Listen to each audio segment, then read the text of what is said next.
Ya, Bapak Ibu juga. Terima kasih Bapak Ibu yang telah hadir di kombel kita tadi siang hari ini. Sebenarnya saya di sini akan menyampaikan hasil dari pelatihan saya tentang literasi, numerasi, dan kombel yang telah saya ikuti di SMP 1 Pesawaran. Oke, untuk supaya nggak ngantuk kita explain sebentar ya. Bapak Ibu silakan berdiri.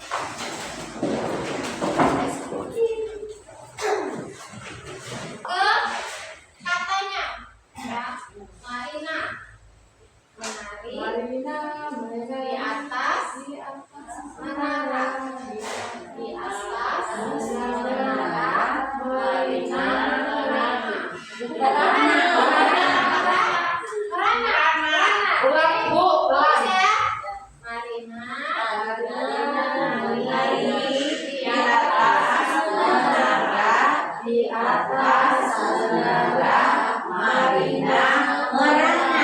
Bahasan yang akan saya sampaikan tidak panjang lebar, Ibu Bapak. Yang pertama tentang kombel. Saya rasa kalau kombel ini sudah cukup berjalan dengan baik untuk sekolah kita. Hanya saja mungkin kita lebih aktifkan kembali ya Bapak Ibu.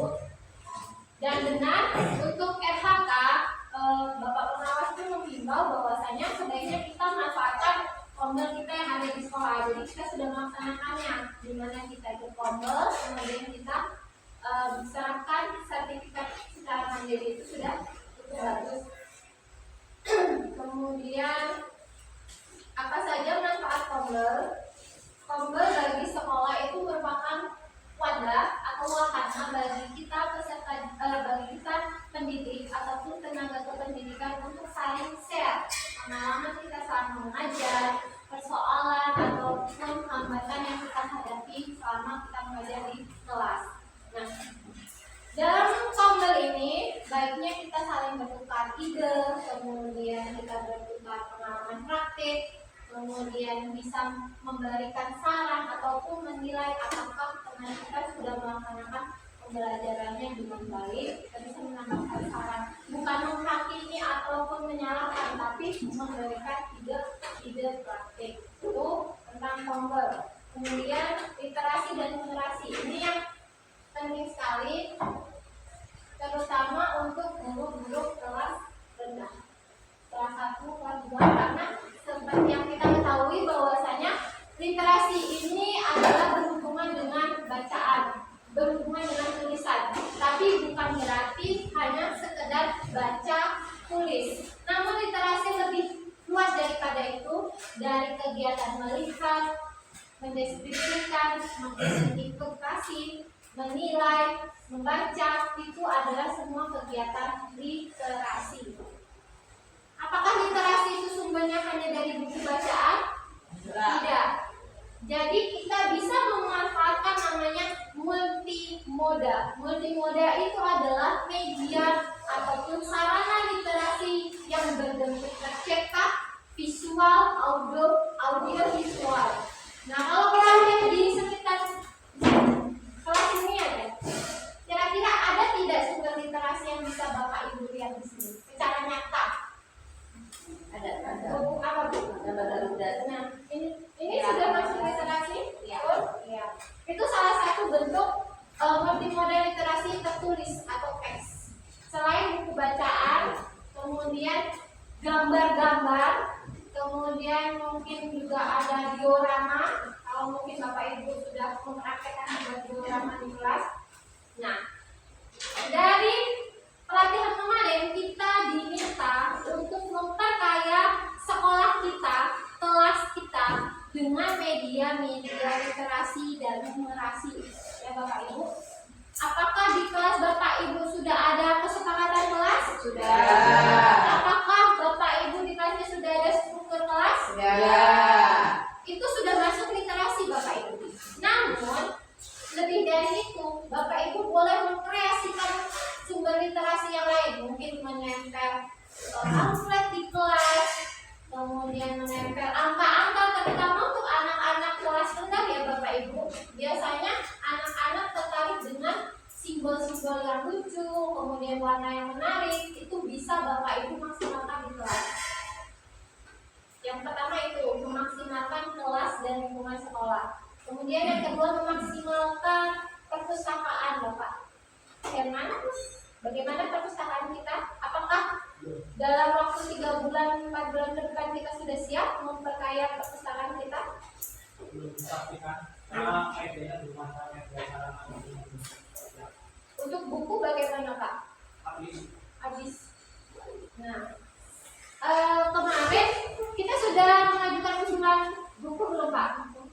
Belum. Nah, dari pengawas dinas itu memberikan saran kepada kita untuk mengajukan untuk mendapatkan bantuan buku, terutama di Kedengkatan dan beberapa sekolahnya Mbak Veronica Rahwayu, kemudian ada sekolah mana itu mereka dapat 10 kardus bukunya itu buku berwarna, buku bacaan anak yang menarik. Ini contohnya saja, tapi bentuknya lebih besar lagi.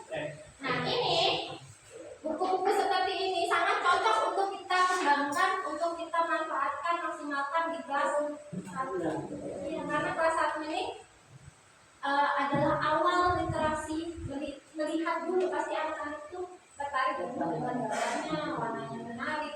Nah itu Bapak Ibu, apakah Bapak Ibu sudah siap untuk menerapkan literasi di sekolah, di kelas kita? Siap. Kemudian mungkin juga kita bisa memperkaya lingkungan kita Bapak Ibu, tanaman kita hias dengan misalnya tanaman toga, kita tutup potnya ataupun apa itu kontennya kita tulis jahe, manfaat jahe adalah bla bla bla, itu sudah masuk dari salah satu media literasi. Atau Bapak Ibu mau nempel angka 1, 2, 3, 4, 5 dan seterusnya di kelas itu boleh. Atau Bapak Ibu ingin menempelkan huruf-huruf angka-angka di kelasnya, sesuaikan dengan jenjang ya Bapak Ibu. Nah, mengelompokkan buku bacaan, nanti kalau kita sudah punya perpustakaan yang memadai dan buku yang memadai, kita kelompokkan buku-buku itu berdasarkan jenjang. Dari paling bawah 0 sampai 7 tahun itu mereka masih tahap awal. Tahap awal itu tidak bisa disamakan dengan tahap yang sudah tinggi. Kelas 4, kelas 5, kelas 6 itu sudah termasuk kelas tinggi. Karena mereka sudah tidak lagi membaca dari huruf, tapi sudah langsung merangkai kata menjadi kalimat. Beda dengan anak-anak kelas rendah, mereka masih merangkai kata menjadi kata kemudian kalimat. Numerasi, literasi, numerasi, satu kesatuan yang tidak bisa dipisahkan. Apakah numerasi sudah kita maksimalkan di kelas Bapak Ibu? Contohnya? Iya, hafalan perkalian. Terus praktek menghitung jumlah barang. Kelas 1 biasanya ya Bu ya. Juga. Kemudian memperkirakan panjang pintu ini berapa ya? Itu sudah masuk juga numerasi. Kemudian untuk memperkaya numerasi di kelas kita, di lingkungan sekolah kita, bisa kita juga menempelkan di dinding kelas kita tabel perkalian, kemudian dari angka, kemudian apa itu tangga, kilo, hekto, deka, itu bisa Bapak Ibu. Nah itulah upaya kita untuk memperkaya literasi dan numerasi peserta didik kita.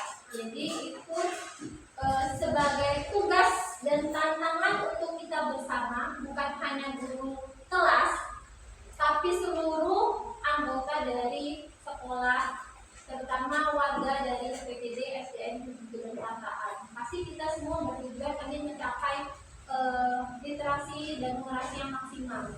Oh ya, satu lagi Bapak Ibu, upayakan di setiap kelas kita punya namanya sudut, bukan pojok baca. Jadi kita salah kaprah Bapak Ibu. Saya pun salah kaprah karena kelas saya tulisnya pojok baca. Yang benar jika di kelas itu namanya sudut baca. Kalau pojok baca misalnya di lorong-lorong, namanya sudut baca. Iya, pojok baca. Jadi yang kelas kita itu yang benar apa? Sudut baca. Bapak Ibu, apa sudah ada sudut baca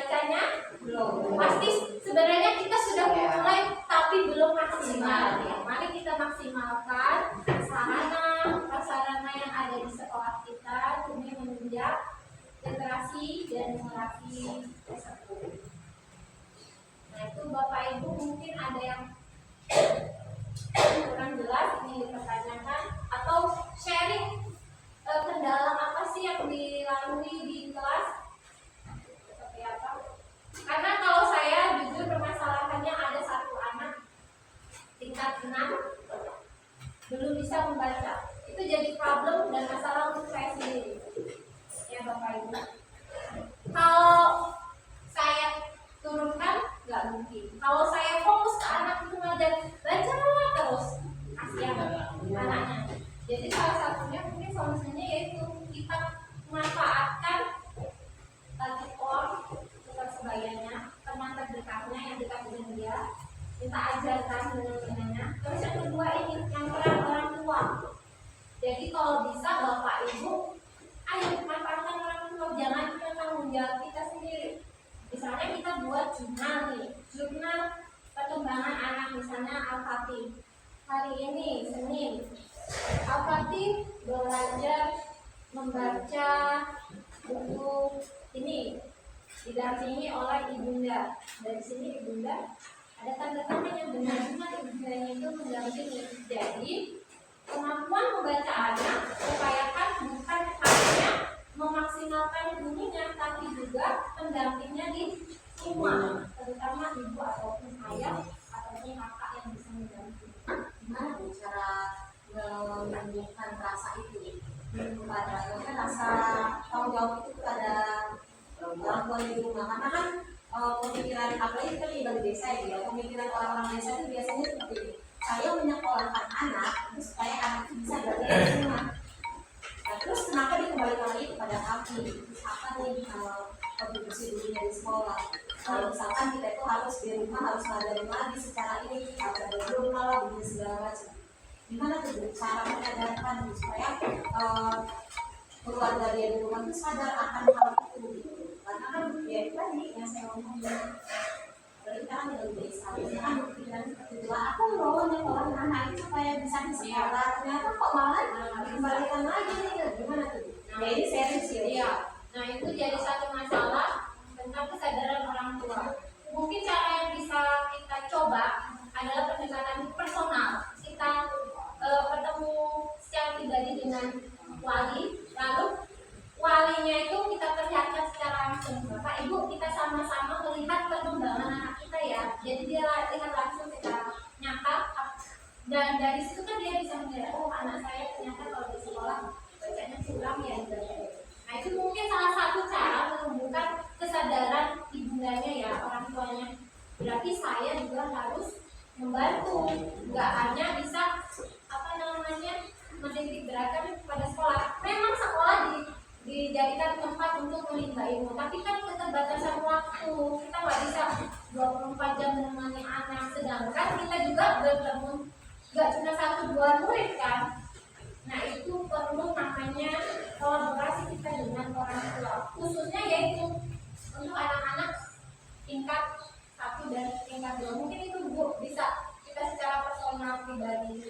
Tapi kalau bisa, kalau memang anaknya sulit sekali, kita pendekatannya face to face saja, dengan tujuan tidak mempermalukan anak, tidak mempermalukan orang tua. Jadi kita pendekatan secara pribadi kepada Ibu, kami minta waktunya sekolah ya untuk melihat perkembangan dan kemampuan membaca Ananda apa misalnya.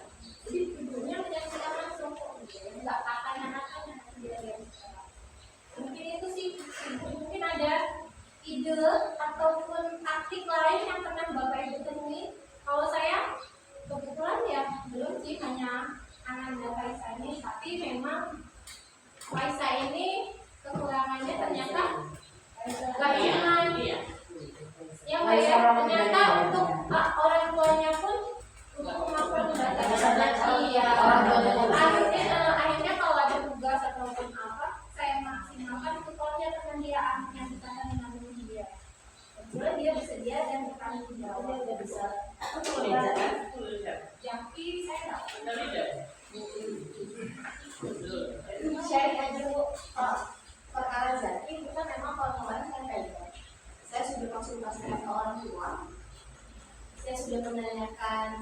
gimana ya pendekatan orangnya. Memang saya belum ngobrol secara langsung, ngobrol sekarang baru 1 kali. Saya sudah mengatakan tukar sebaya.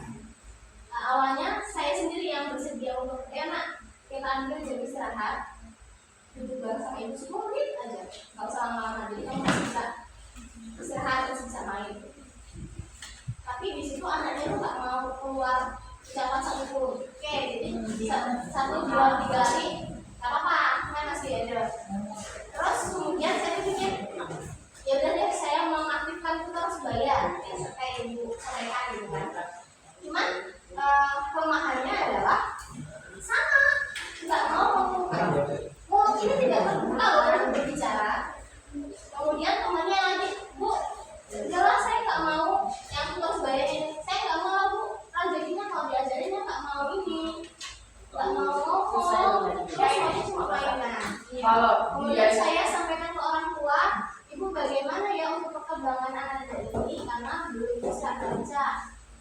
1 minggu itu baik Bu, 1 minggu itu anak itu sudah, Bu, temannya sudah tahu, Bu, jadi sudah mau loh ikut les gitu kan. Saya tidak memaksa anaknya ke les karena saya tidak mau membebankan orang tua dengan biaya lain ya. Anaknya 1 hari itu bisa sih coba dibaca R, E, W, M, A, MA bisa. Cuman minggu kemudian saya coba lagi sudah nggak bisa. Terus kemudian saya tanya kenapa, dia tidak mau menjawab. Dan temannya laporan lagi, Bu, jadi itu juga nggak lanjut kalau lesnya cuma 1 kali aja. Permasalahan dari keluarga saya di rumah masih sedang ya dalam perkara itu sebagai dokter waktu nggak salah, makanya saya tidak bisa ini. Jadi orang tuanya menyampaikan gini, saya bukan nggak mau les sih, saya tidak punya effort les, cuma beliau menyampaikan jadi sudah terlanjur paling malu itu ada anak sudah besar, jadi dia merasa malu. Karena kalau kuliahnya kemarin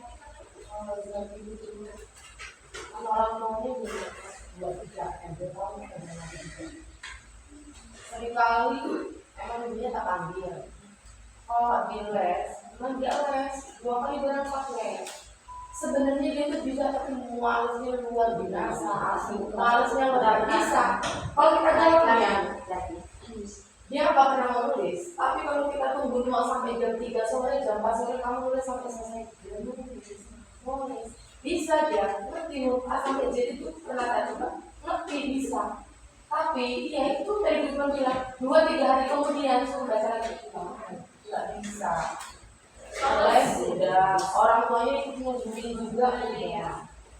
Ini memang faktor anaknya. Psikologis anak ya.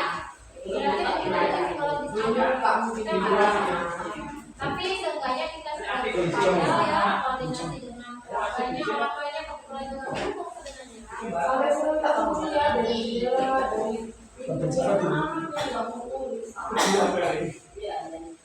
Udah masalah kalau disugi memang anak sudah tidak. Anak juga mungkin gimana tuh Bapak Ibu kalau menghadapi murid spesial seperti ini sama 1-2 anak seperti ini, kalau Bapak Ibu gimana menanggapinya?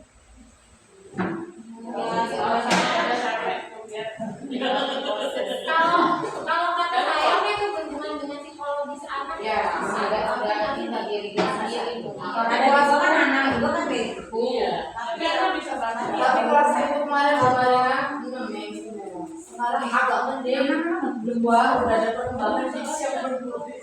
Tapi ya kalau menurut saya sih, kita kan sebagai guru itu ya memang tugasnya itu membimbing dan mendidik. Kalau menurut saya ya kita bimbing aja sesuai dengan apa semampu kita ya. Kita mau sekuat apapun kita memaksa anak untuk bisa baca, kalau dari dalam diri dia itu belum ada kemauan, sampai kalau tidak akan pernah bisa. Dan tugas kita sebagai guru saat menghadapi itu jangan menjudge. Karena gini ada contohnya dia, ini saya alami sendiri. Dulu itu saya ingat banget sama alumni di sini namanya Danda. Danda itu yang saya tahu karena dulu saya mengajar bidang studi, jadi saya tahu perkembangan dari kelas 3 sampai kelas 6 itu tuh guru-guru itu pada menurut Danda itu. Bisa ngitung lah, dia nggak bisa baca, kita bisa. Tapi tanpa kita sangka-sangka Bu, dari SMP itu dia berubah. Perubahan itu bisa dari SMP kemudian di SMA, bahkan di SMA sekarang dia jadi ketua OSIS di sekolahannya. Dari yang tadinya SD tidak bisa apa-apa, kemudian di SMP dia mulai berkembang, di SMA dia semakin berkembang. Bahkan saya dengar dari teman-temannya dia adalah termasuk 100 ketua OSIS terbaik di Indonesia. Anaknya dia 100 ketua OSIS terbaik di Indonesia. Nah maksud saya itu gini, anak tuh pasti nanti ada masanya untuk ini kok berkembang dengan dirinya. Kita sebagai guru ya udah kita ikutin aja nih, kita tuntun aja nih dia maunya sampai gimana. Sampai pas pun ya kita beri semangatnya supaya ini. Suatu saat ada kok titik di mana dia malu nih, masa gue pas satu SMP nggak bisa baca sih. Pasti ntar dia, saya harus bisa nih gimana caranya. Saya malu dong sama teman-teman saya nggak bisa baca. Maksud saya, kita sebagai guru itu jangan kita menjadi anak itu nggak bisa apa nih, dia punya berkebutuhan khusus nih, dia butuh perhatian yang ini, nggak usah lah gitu. Karena semakin kita seperti itu, anak-anak itu psikologisnya akan semakin tertekan, dia semakin malu dan malas untuk belajar. Jadi kita lebih ke dukungan aja, kita lebih jangan menunjukkan anak itu, nanti kita lihat saja pasti ada masanya dia akan berkembang dengan sendiri. Dari saya sih pasti, tapi ya Bu, setiap tahun pasti ada Bu yang seperti itu. Di setiap kelas itu pasti ada 1-2 orang yang pasti nggak bisa baca, nggak bisa itu, ya Bu, pasti ada aja. Punya aku kemarin 6, alhamdulillah 2 sekarang mau nulis. Mbak Yohana udah mau nulis guys ya. Ya Allah, pokoknya kalau aku sekarang lalu, aku sekarang nangis. Sekarang udah deh nulis, udah selesai. Tapi bukan berarti juga kita udah Iya. gitu kan, nanti juga ada misalnya beda ya kalau ada beberapa ayat gitu ya nih. Misalnya kalau mereka itu kan kalau kan harus sampai selesai. Kalau saya misalnya menurut jadi 2 ayat 2 aja gitu ya. Satu aja ngomong aja udah syukur gitu ya. Jadi tadi kita kan harus apa sih kalau dalam pembelajaran sekarang, pembelajaran berdiferensiasi. Jadi kita nggak bisa menyamakan pembelajaran itu sama dengan teman yang lain. Pastinya nggak bisa, nggak mampu Zaki atau seperti di kelas saya itu ada Bu namanya Dita gitu ya. Luar biasa sekali dari kelas satunya. Saya nurut, ayo nulis gitu. Yang teman-temannya saya coba untuk dikte gitu kan. Karena saya mau tahu nih anak-anak itu kedengaran seperti apa, antar kenalan dulu seperti apa kalau gitu. Dia nggak bisa, dia hanya melihat muka saya aja ini. Tapi kita mana tulisannya? Belum ada sama sekali. Ya saya berusaha, ya memang sih guru manusia kan, karena gurunya adalah manusia juga. Pasti ada rasa kesel jenuh. Ini gimana sih? Kayaknya kita sudah melakukan berbagai. Tapi memang ya ada yang jadi ekspresi. Ekspresi itulah. Ekspresi dari kaliku. Setidaknya kita sudah berupaya, kita tidak melakukan pembiaran. Ya Bapak Ibu, saya yakin Bapak Ibu sudah melaksanakan tugas dengan sangat baik dan maksimal. Ya mungkin itu saja Bapak Ibu, kita mulai dari perkaya literasi numerasi di lingkungan kita. Tapi kebetulan karena kelas kita mau dirombak, ya jangan dulu, nanti sudah kita buat bagus-bagus numerasi. Makanya kelas kita ada apa-apa. Iya, mungkin kita bisa kasih selebaran. Mungkin kan kayaknya saya lihat Bu Okta sama Bu Linda waktu itu pas awal melakukan dia awal kan, itu kan sudah termasuk upaya kita menerapkan dia. Bapak Ibu, hal-hal yang saya peroleh saat debat kemarin, bukan debat sih, hubungannya jalannya banyak informasi.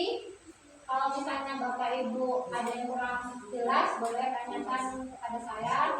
Saya di sini bukan untuk menggurui atau sok pintar, kita sama-sama belajar. Saya belajar, Bapak Ibu pun belajar.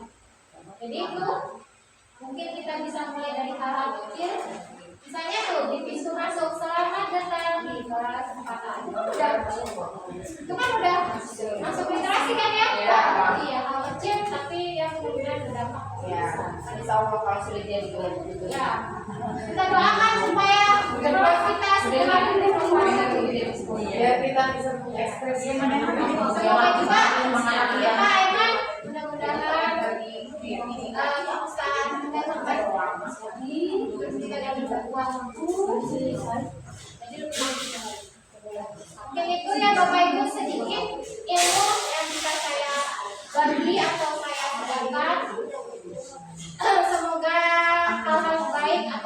bisa kita kembangkan, kita kelola. Dan kalaupun ada kekurangan dalam penyampaian itu sebenarnya dari saya mohon maaf.